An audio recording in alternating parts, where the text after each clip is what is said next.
Welcome back to Sandhya Nitin vlog. ನಾವು ಇವತ್ತು Marina cruise plan ಮಾಡ್ಕೊಂಡು ಹೋಗ್ತಾ ಇದ್ವಿ. ನಾನು ಮತ್ತು ನನ್ನ ಕಸಿನ್ ಪ್ಲ್ಯಾನ್ ಮಾಡಿದ್ವಿ, ಯಾಕಂದರೆ ಇವಳಿಗೆ ಬರ್ಡೇಗೆ ಇನ್ನೊಂದು ಸರ್ಪ್ರೈಸ್ ಕೊಡುವ ಅಂತೇಳಿ. ಹಾಗಾಗಿ ನಾವು ಮೆಟ್ರೋದಲ್ಲಿ ಹೋದದ್ದು. ನಾವು ಮೆಟ್ರೋದಲ್ಲಿ ಇಳ್ಕೊಂಡು ನಾವು ಆ ಪ್ಲೇಸಿಗೆ ನಾವು ವಾಕೇಬಲ್ ಡಿಸ್ಟೆನ್ಸ್ ಇರೋದ್ರಿಂದ ನಾವು ಹೋಗ್ತಾ ಇದ್ವಿ. ಫೈನಲಿ ನಾವು ದುಬೈ ಹಾರ್ಬರ್ ರೆಸಿಡೆನ್ಸಿಗೆ ನಾವು ರೀಚ್ ಆದ್ವಿ. ಕ್ರೂಸ್ ಎಲ್ಲ ಡಿಪಾರ್ಚರ್ ತೊಗೊಳ್ಳೋದು ಇದೇ ಪ್ಲೇಸಿಂದ. ಸೊ ನಮ್ಮದು ಡಿಪಾರ್ಚರ್ ಟೈಮ್ ಬಂದು 7:40 ಇರೋದ್ರಿಂದ ನಾವು ಸ್ವಲ್ಪ ಬೇಗನೆ ರೀಚ್ ಆಗಿದ್ವಿ 6:50ಗೆ. ಹಾಗಾಗಿ ನಾವು ರೆಸ್ಟ್ ರೂಮೆಲ್ಲ ಯೂಸ್ ಮಾಡಿಕೊಂಡು ಆಮೇಲೆ ಇಲ್ಲಿ ವ್ಯೂಸ್ ಎಲ್ಲ ಇದೆ, ಅದನ್ನು ಸ್ವಲ್ಪ ನೋಡುವ, ಫೋಟೋಸ್ ಎಲ್ಲ ತೆಗೆಯುವ ಅಂತೇಳಿ ನಾವು ಹೊರಗಡೆ ಬಂದ್ವಿ. ಇಲ್ಲಿ ಬೇರೆ ಬೋಟ್ ಎಲ್ಲ ನೋಡೋಕ್ಕೆ ಸಿಗುತ್ತೆ.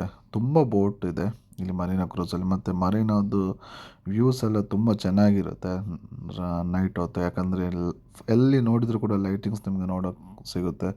ಹಾಗಾಗಿ ಹೆಚ್ಚಿನವರು ಮರೀನಾ ಕ್ರೂಸ್ ರೆಫರ್ ಮಾಡ್ತಾರೆ.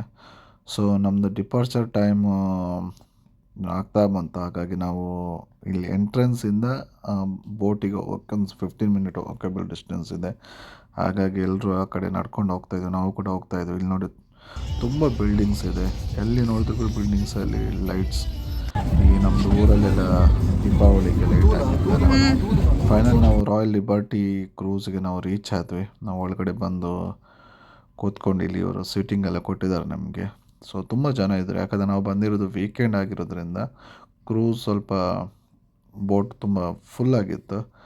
ಸೊ ಡಿಪಾರ್ಚರ್ ಇನ್ನೂ ತೊಗೊಂಡಿಲ್ಲ, ಯಾಕಂದರೆ ತುಂಬ ಜನ ಬರೋಕಿದ್ರು, ಎಲ್ಲ ನಡ್ಕೊಂಡು ಬರೋದ್ರಿಂದ ಸ್ವಲ್ಪ ಡಿಲೇ ಆಯಿತು ಡಿಪಾರ್ಚರ್. ಸೊ ಫೈನಲ್ ನಾವು ಕೂತ್ಕೊಂಡು ಇಲ್ಲಿ ಸ್ಟಾರ್ಟರ್ ಎಲ್ಲ ನಮಗೆ ಸರ್ವ್ ಮಾಡಿದರು. ಮೊದಲಿಗೆ ಸಮೋಸ, ಸ್ಪ್ರಿಂಗ್ ರೋಲ್ ಮತ್ತು ಸಾಫ್ಟ್ ಡ್ರಿಂಕ್ಸ್ ಎಲ್ಲ ಇತ್ತು. ಸೊ ಹಾಗಾಗಿ ಅದನ್ನು ತಿಂದ್ಕೊಂಡು ಎಂಜಾಯ್ ಮಾಡ್ತಾಯಿದ್ವಿ. ಇವನು ಬಂದುಬಿಟ್ಟು ನಮ್ಮ ಕಝಿನ. ಸೊ ಆ್ಯಕ್ಚುಲಿ ನಂದು ಮತ್ತು ಒಂದು ಪ್ಲ್ಯಾನ್ ಆಗಿತ್ತು, ಇದು ಈಗ ಇಲ್ಲಿ ಬಂದು ಬರ್ಡೇ ಸೆಲೆಬ್ರೇಷನ್ ಮಾಡು ಅಂತೇಳಿ. ಸೊ ಹಾಗಾಗಿ ನಾವು ಇಲ್ಲಿ ಕರ್ಕೊಂಡು ಬಂದದ್ದು ಇವಳನ್ನು. ಸೊ ಇವಳು ಕೂಡ ತುಂಬ ಖುಷಿ ಆದಳು, ಯಾಕಂದರೆ ಇವಳಿಗೆ ಈ ಬೀಚ್, ಈ ಬೋಟಿಂಗ್ ಮಾಡೋದಂದರೆ ತುಂಬ ಇಷ್ಟ ಮೊದಲಿಂದಾನು. ಸೊ ಹಾಗಾಗಿ ನಾವು ಮರೀನಾ ಕ್ರೂಸ್ ಪ್ಲ್ಯಾನ್ ಮಾಡಿಕೊಂಡು ನಾವು ಫೈನಲಿ ಇಲ್ಲಿಗೆ ನಾವು ಬಂದ್ವಿ. ಸೊ ಇವನು ನೋಡಿ ಇಲ್ಲಿ ಕೂತ್ಕೊಂಡು ವೀಡಿಯೋಸ್, ಫೋಟೋಸ್ ಎಲ್ಲ ಮಾಡ್ತಾ ಇದ್ದಾನೆ. ನಾವು 3 ಜನ ತುಂಬ ಎಂಜಾಯ್ ಮಾಡಿದ್ದೀವಿ. ಅನ್ಎಕ್ಸ್ಪೆಕ್ಟೆಡ್ ಗಿಫ್ಟ್ ಇದು. ನನಗಂತೂ ಫುಲ್ ಖುಷಿಯಾಗಿಬಿಡ್ತು ನೋಡಿ. ನನಗೆ ಈ ಥರ ಎಲ್ಲ ತುಂಬ ಇಷ್ಟ, ಬೀಚು ಆ್ಯಂಡ್ ಬೋಟ್ ರೈಡ್ ಎಲ್ಲ. ಸೊ ವ್ಯೂಸು ತುಂಬ ಚೆನ್ನಾಗಿತ್ತು, ನೋಡ್ಬೋದು ನೀವಿಲ್ಲಿ. ಬೋಟ್ ಮಿಡಲ್ ಹೋದ ನಂತರ ನಿಮಗೆ ಬ್ಯಾಕ್ ಸೈಡ್ ತಿರುಗಿ ನೋಡಿದರೆ ಅದು ವ್ಯೂಸ್ ಒಂಥರ ನೋಡೋಕ್ಕೇ ಚೆಂದ. ಸೊ ಫುಲ್ ಎಂಜಾಯ್ ಮಾಡಿದೆ. ಫುಡ್ ಕೂಡ ಅಷ್ಟೇ ತುಂಬ ಚೆನ್ನಾಗಿತ್ತು. ಬಫೆ ಸಿಸ್ಟಮ್ ಇತ್ತು ಇವ್ರದ್ದು.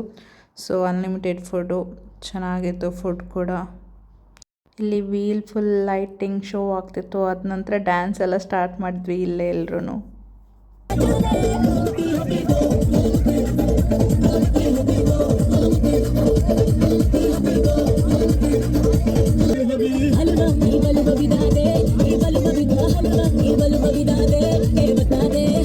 ಇಲ್ಲಿ ತನೂರ ಶೋ ಸ್ಟಾರ್ಟ್ ಆಯಿತು. ಸೊ ನೋಡ್ಬೋದು ನೀವಿಲ್ಲಿ. ಇದು ಬಂದುಬಿಟ್ಟು ಮಿಡಲ್ ಈಸ್ಟ್ ಅವರದ್ದು ಟ್ರೆಡಿಷ್ನಲ್ ಡ್ಯಾನ್ಸ್ ಅಂತಲೇ ಹೇಳ್ಬೋದು. ಬೋಟ್ ರೈಡ್ ಬಂದುಬಿಟ್ಟು 3.5 hours to 4 hours ತನಕ ಇರುತ್ತೆ. ಸೊ ಅದೆಲ್ಲ ಮುಗಿಸಿ ನಾವಿವಾಗ ಮನೆಗೆ ಹೊರಟ್ವಿ. ಈ ವ್ಲಾಗ್ನ ನಾನು ಇಲ್ಲಿಗೆ ಎಂಡ್ ಮಾಡ್ತಿದ್ದೀನಿ. ಇನ್ನೂ ಯಾರೆಲ್ಲ ನಮ್ಮ ಚಾನಲ್ನ ಸಬ್ಸ್ಕ್ರೈಬ್ ಮಾಡಿಲ್ವೋ ದಯವಿಟ್ಟು ಚಾನಲ್ನ ಸಬ್ಸ್ಕ್ರೈಬ್ ಮಾಡಿ, ಸಪೋರ್ಟ್ ಮಾಡಿ. ನೆಕ್ಸ್ಟ್ ವ್ಲಾಗಲ್ಲಿ ಸಿಗ್ತೀನಿ. ಅಂಟಿಲ್ ದೆನ್ ಟೇಕ್ ಕೇರ್, ಬಾಯ್.